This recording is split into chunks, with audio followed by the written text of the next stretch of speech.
The horror genre has some incredible transformations, but based on current habits, it looks like zombies are the favourites amongst modern viewers. So to honour those tastes, here are the top 20 scariest zombie transformations in the movies. Solo tenemos que asegurarnos. Tranquila. Creemos que el foco de infección puede ser el perro y que se transmite a través de la saliva. Si eso es así...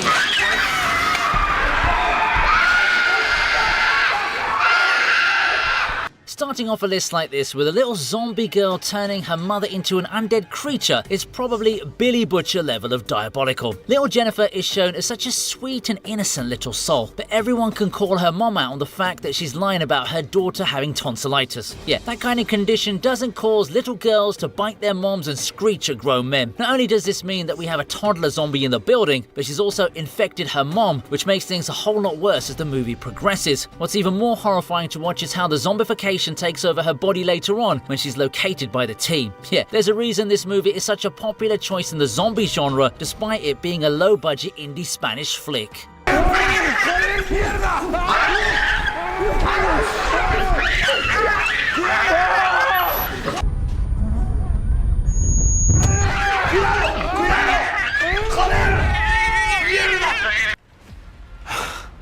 Not as bad as it looks, I guess. That's weird. Add it to the list. Oh, easy. Is it hot in here?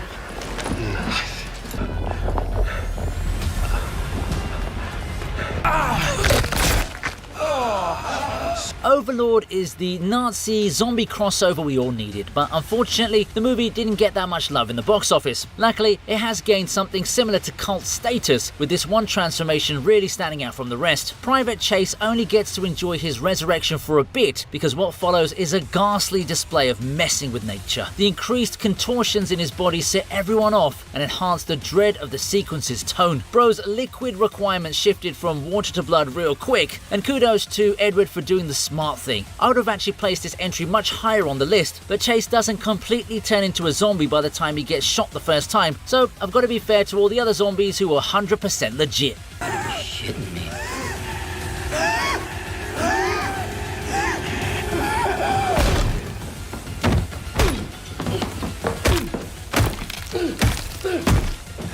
Boys! Hey, it's over! It's over! It wasn't him.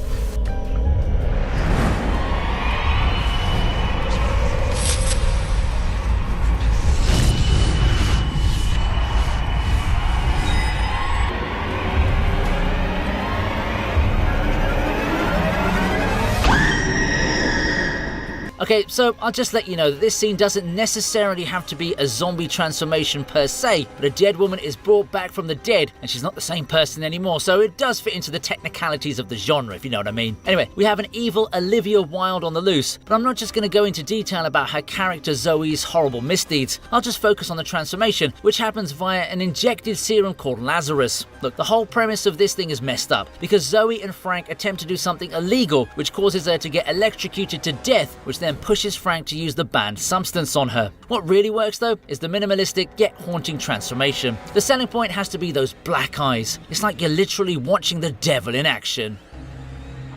Do you still love me? Yes, of course I do. Then show me.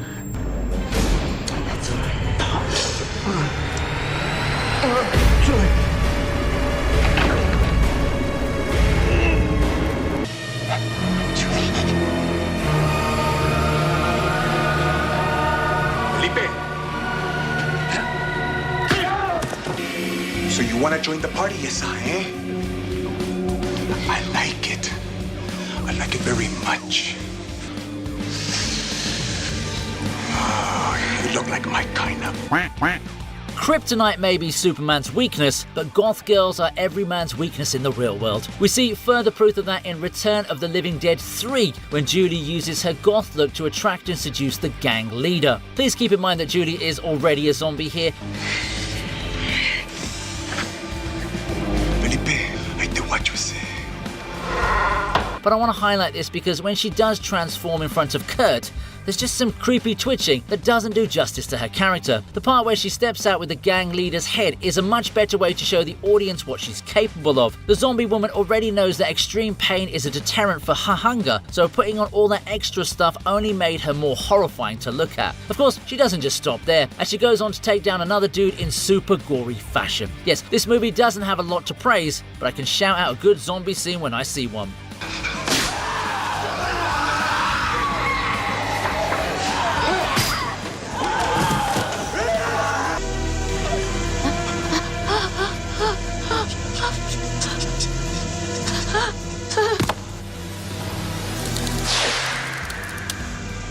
Before we continue, I've got a great website for you anime fans out there.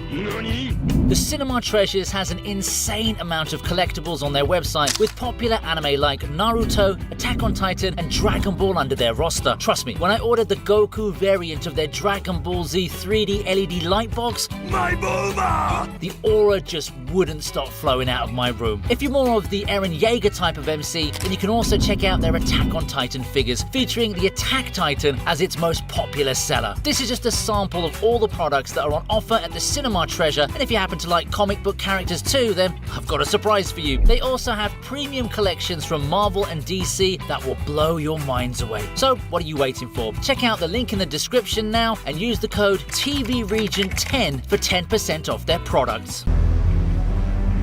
Get Lewis down here. He's getting his wet, sir. Get him the down here now! Then you realized if you could infect a large enough populace, you'd find a cure. I swore to my men that I'd do everything in my power to keep them alive. Not every transformation has to lead to the zombie being the culprit. Over here, it's more of an Uno reverse sort of situation, as Lieutenant Muldoon turns into one of the most disgusting creatures I've ever seen. Also, Planet Terror has one of the weirdest screenplays ever, because what the heck was that exchange with El Rey and Abby? Muldoon spends most of the time talking about taking down Bin Laden, amongst other out of context stuff, but how on earth does that lead to him and his men getting infected with a zombie virus? Look, I don't know, maybe I forgot how the movie went, but this is still weird no matter how you look at it. Oh yeah, if all of this wasn't enough to put you off guard, then there's also the fact that he suddenly turns into that horrific beast one shot after the other. The final form was a little bit too much for me to stomach, to be honest. I'm sure glad that both El Rey and Abby figured it would be a lot better to just shoot the monster down before allowing it to do anything dangerous. The visual depiction of the scene though is quite impressive, as it enhances the transformation in ways we didn't anticipate. God bless you and your service to this country.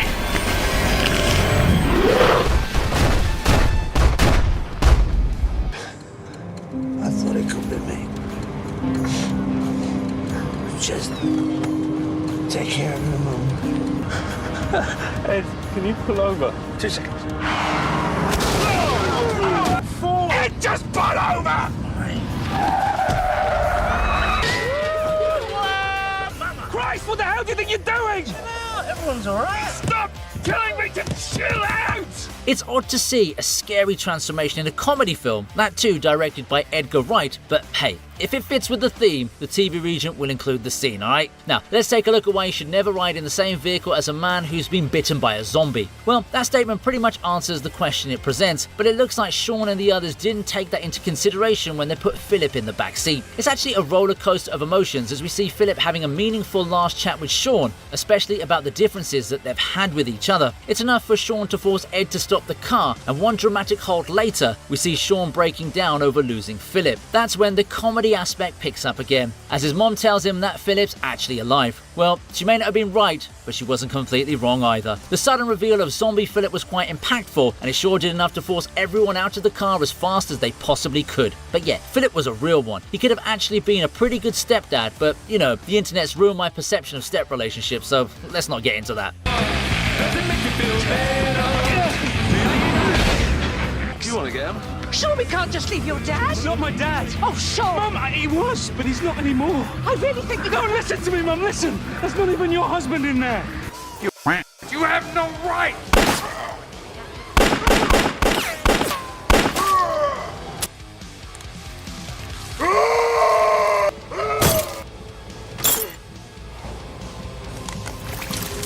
Zombies are bad enough as they are. When you see one who looks like Frankenstein's monster, you know the genre has taken things a little bit too far. That's exactly how I felt when I saw Cholo Demora turning into an undead attacker. Dennis Hopper has played some amazing roles in movies like Blue Velvet and Apocalypse Now, so seeing him as Kaufman was pretty much like seeing the man in his element. Now, Cholo isn't really seen transforming, but his final look is extremely scary and way too different from what he was in human form. Bro looked as if he was dressing up for a Broadway musical with the way his face got all powered up. But yeah, the makeup was on point, not just for Cholo, but also for most of the other zombies. Shout out to Tom Savini for that. And yes, I maintain my stance on the Frankenstein's monster comparison, because there are quite a few similarities. The way this zombie was presented was pretty sinister and mysterious. From making us doubt whether he was human or not, to the eventual reveal, I've got to hand it to the direction of the whole sequence, because it was pretty engaging as a whole.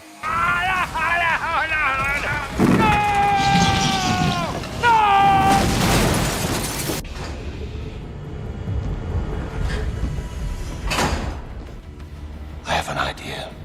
Just die. Take the body to the surface, then bring me the stats on Program Alice to see what needs... How can I cover a list on zombie transformations and not have Resident Evil as a part of it? This is the series that made zombies a global phenomenon, because up until that point, there were primarily games and a handful of zombie classics that only a niche audience could relate with. Here though, lots of men get into the world of zombies, although I do have to admit that a good chunk of them came to the theaters mostly because of Mila Jovovich. Anyway, she's not the focus of attention here, it's Dr. Isaacs, who seems to have been a rather lethal character prior to being a friend-zoned simp for Daenerys Targaryen. We all know what he normally looks like, so to see him in his crazed state after injecting God knows how many serums into his body was a bit uncomfortable. Slater clearly didn't seem to think it was anything to worry about, which led him to shoot Isaacs. But what happens afterwards is disgustingly horrific. Taking down a man by tearing into his eyes and mouth is overkill if you ask me, but I'm not getting into a debate with Monster Isaacs. This wasn't even his final form, which we actually see when he faces off against Alice in an epic finale. Yeah, I think he's better off serving Emilia Clarke. For so long, I thought you were the future. I was wrong. I am the future. You're just another asshole.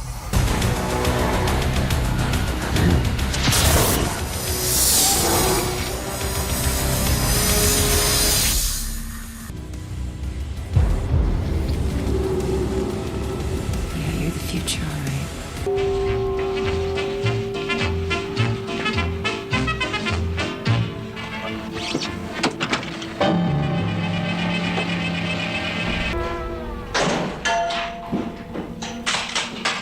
We always love a classic, and in this case, it happens to be the first ever Dawn of the Dead movie, released in 1978. It's a very important film for the zombie genre because it was written and directed by the man who made it popular in the first place, George A. Romero. Dawn of the Dead has had countless movies copy it, with some even being remakes, as you'll see later on in this list. However, there's something about an OG that just can't be described. Here we see poor Steven getting attacked by the zombies just as he tries to make his way out of the elevator. Unfortunately, he's unable to climb out in time and gets mauled by the creatures, only to become one of them soon after. Not to be mean, but seeing a guy with the nickname Flyboy die in an elevator is a bit ironic, don't you think? Anyway, his zombie reveal after the elevator doors opened was a great move from the director because it takes everyone aback, even though we were expecting this to happen after his death. It's a real shame though, because the dude was genuinely a good character.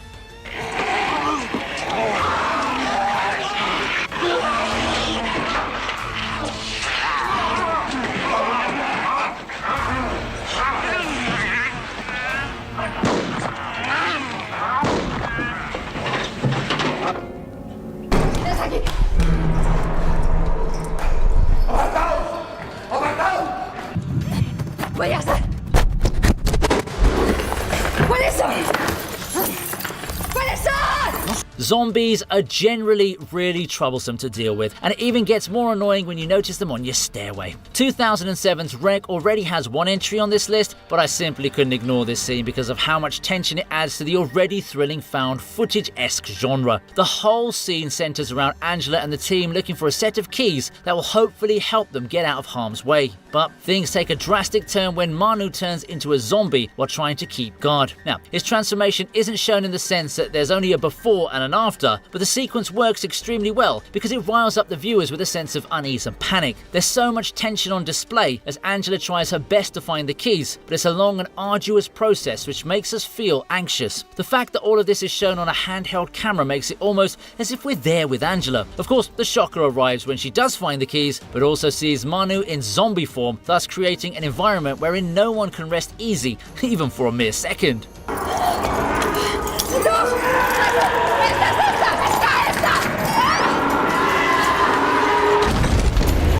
You okay? Ma'am, can I get you something like a glass of water? Guys, do you want to move into the other room?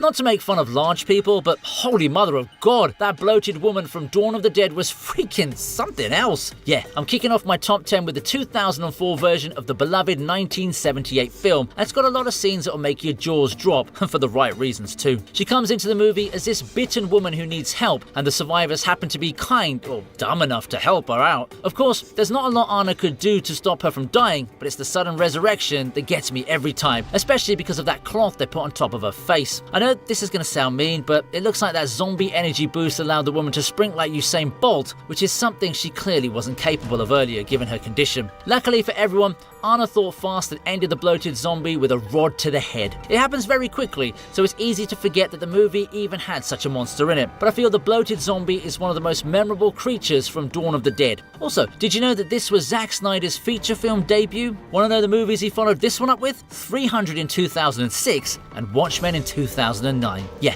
this man had a pretty epic trinity of films right at the beginning of his career.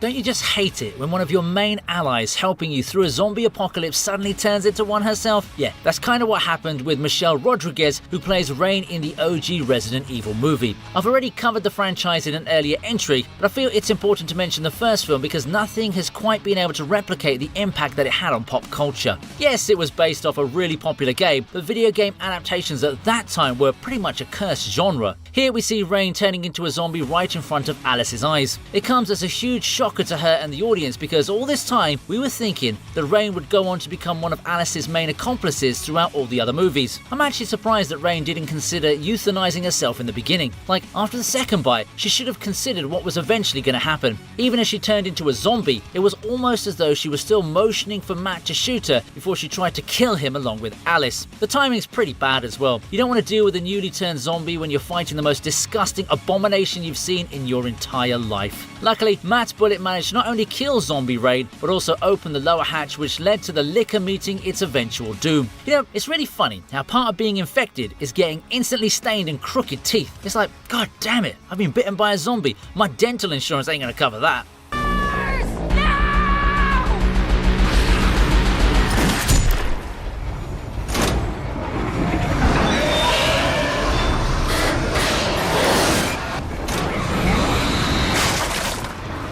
Vivian's here. Vivian, honey, sweetie, are you okay?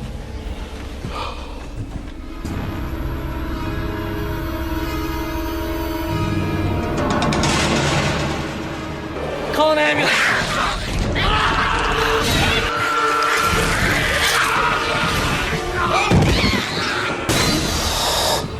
Dawn of the Dead makes yet another appearance, and this time we're seeing a whole family get destroyed in a matter of a few minutes. Anna was just busy enjoying some snuggle time with her husband Louis, but like always, it's the kid who interrupts them. Only this time, it's not because they dirtied their diapers, but because they're turning into a freaking zombie. Yeah, that dude clearly had no idea what his neighbor's daughter had become, but if I were in his place, I'd probably keep my distance before being reduced to an extra who only has 3 minutes of screen time. The transformation that happened in this sequence is that of the husband, with Anna being completely shocked when she sees him walking around after supposedly losing his life. Yeah, that screech he let out while attacking her would have confirmed that he's now into the art of eating human flesh, and I almost jumped out of my seat feet when I saw Zombie Louie holding onto Anna's leg. Yeah, this was easily one of the best ways to kick off a zombie apocalypse.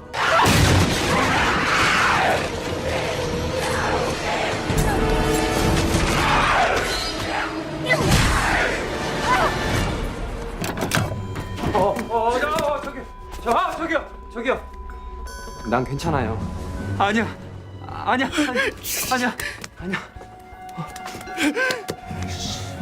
Neighbours are really difficult to deal with, aren't they?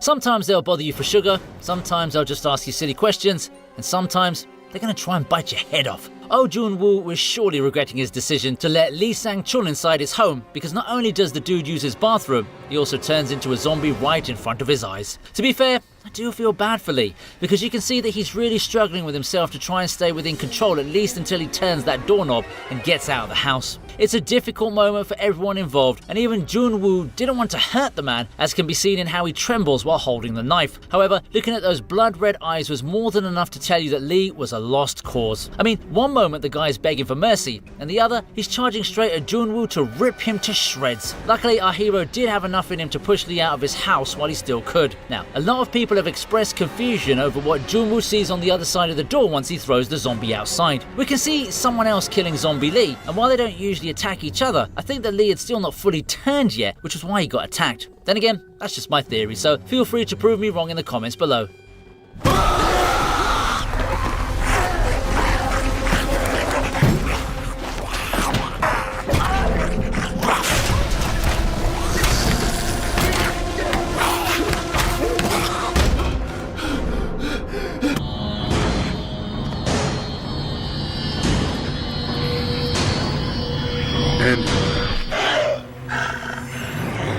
I'm sorry, brother.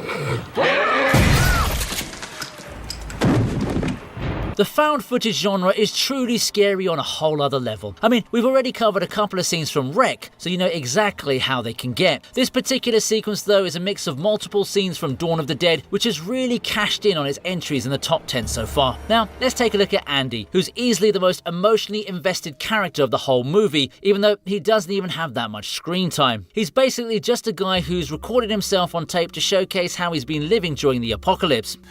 Burglar alarm goes off every time they bang on the door. I had to turn it off. I don't think they'll get in. Door's solid, 2 kryptonite locks.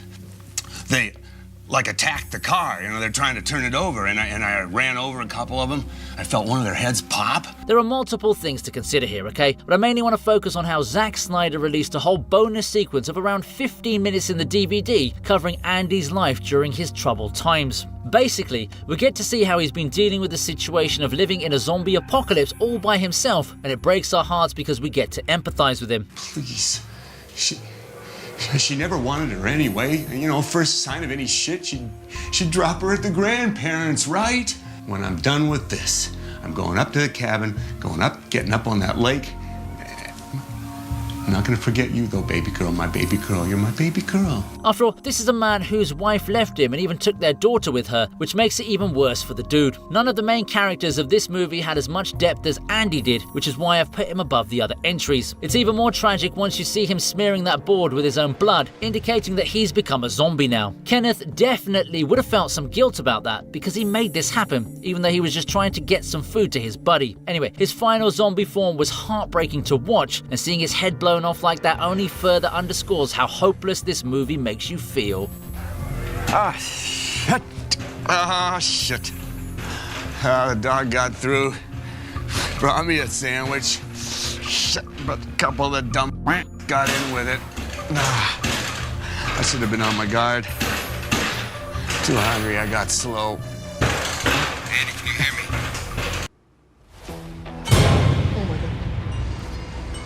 Are you okay? Whoa. Okay. Stop. What are you doing? Shit. Amber Heard has been a rather controversial figure in recent history, and she's been given the kind of treatment she deserves, especially after the court rulings. However, I think it would be foolish of us to even consider the fact that she only suddenly became such a mess to deal with. I mean, the woman has been showing us the signs ever since 2009 Zombieland. Poor Columbus must have thought that God has finally listened to his prayers by literally sending a pretty girl to his house. I had always my whole life wanted to brush a girl's hair over her ear. I can feel for the guy, because if that was me at age 15 or 16, I'd be over the moon too. Unfortunately for Columbus, he didn't see the court case coverage between her and Johnny Depp, so he had no idea what he was getting into. Soon enough, he notices that his dream girl has turned into a nightmarish zombie, and then he has to fend for his life. The transformation may not have been shown live, but the sudden transition is what gets me. It comes off as a jump scare, but an effective one, because it's not shot to be extremely dramatic. But you want to know what I find really funny about this scene? The way Amber Heard explains her situation with the homeless dude sounds very similar to her actual testimony in court. Like, after she mentioned that she hadn't even told Columbus the worst part, I thought she was going to say her dog stepped on a bee or something along those lines. My dog stepped on a bee. Objection, relevance. Who knows, maybe to channel her inner rage, the director might have even told her to look at Jesse Eisenberg as if he was Johnny Depp.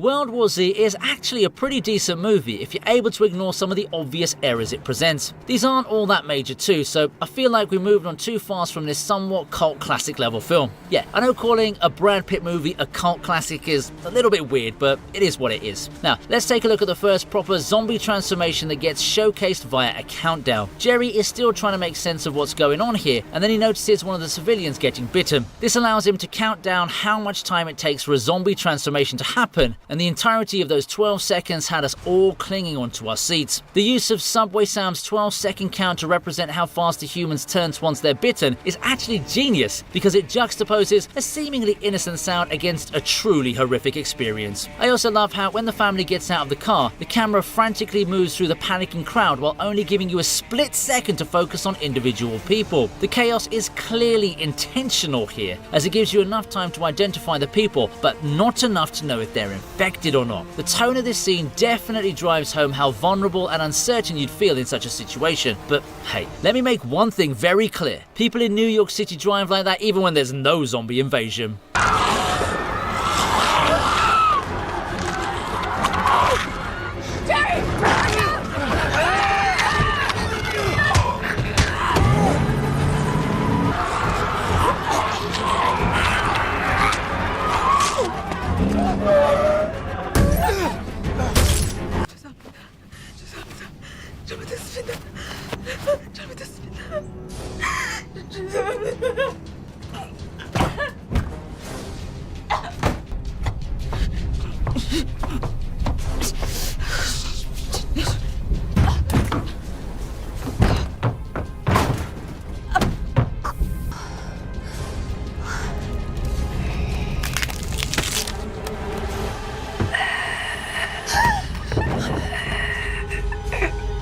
Korean content has been taking over the world for a long time now. Whether it's Bong Joon-ho's masterpieces like Parasite, K-pop music like BTS and Blackpink, or even super successful anime adaptations like Solo Leveling, Korean culture is definitely one of the dominant forces in modern culture. I also covered Alive not too long ago, which was a decent watch, but let me tell you about one of the best zombie movies of the modern era that also happens to be from South Korean cinema. Yes, Train to Busan is easily within my top 20 zombie movies of all time, as it managed to instill a newfound fear regarding the zombie genre. Now, I'm not saying that it reinvented the way we view these films, but it did get the public interested again in something that was slowly dying out, especially with the seemingly endless barrage of episodes from series like The Walking Dead and all of its spin-offs. The transformation that I find the most impactful from this movie has got to be that first zombie from the train. So technically there's a whole bunch of people in the train who turn in this scene, but I'd specifically want to point out the stewardess who gets attacked by the zombie stowaway. It's such a strong moment because nobody in the train is understanding what's going on. To them, it's probably just some crazy person wanting a piggyback ride. And then the twitching and turning that leads to the stewardess also transforming was the oh no moment this movie was leading us to. A series of people get infected after this, but it was that particular shot that kind of prepared the audiences for the horror they were going to witness later.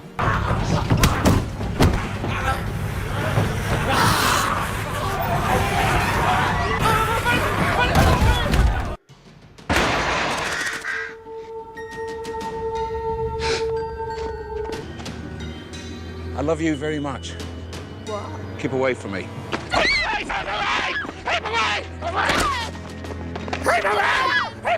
Normally, zombie transformations occur after getting bitten by one of them. In the iconic 28 Days Later though, one drop is all it takes to turn into one. I mean, the guy was just a little curious to see what the bird was doing, but unfortunately for him, a single drop of infected blood is enough to turn you into a ravaging beast. You can almost sense his regret as he realizes what's going to happen to him, even as his own daughter asks what's going on. Naturally, he tells her to get away from him, but sadly, he's not in control for long enough to tell her or the others why he's turning into a zombie. It really broke my heart to see a good man like Frank suffer such a terrible fate. I can't even imagine what must have been going on in Hannah's head at the time. What's even better is that there are no special effects here. The whole scene is carried by Brendan Gleeson and his tremendous acting. Also, as tragic as this may have been to watch, at least now I know that I should stay away from those pesky birds whenever a zombie apocalypse does happen. Jen! Jenny's infected! No! No! Jen!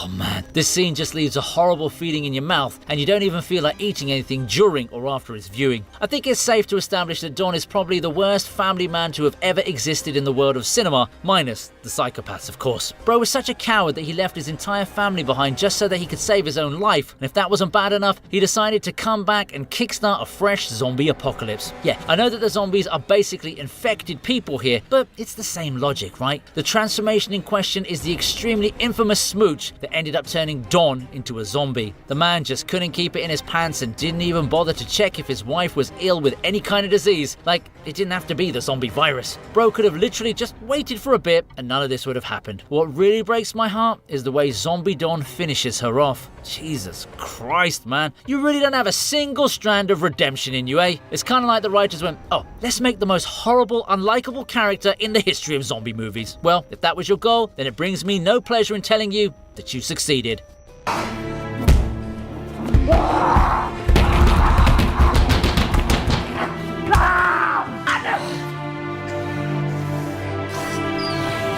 Hope you liked the video. Please subscribe to the TV Region, and here's another video that I know you're going to enjoy.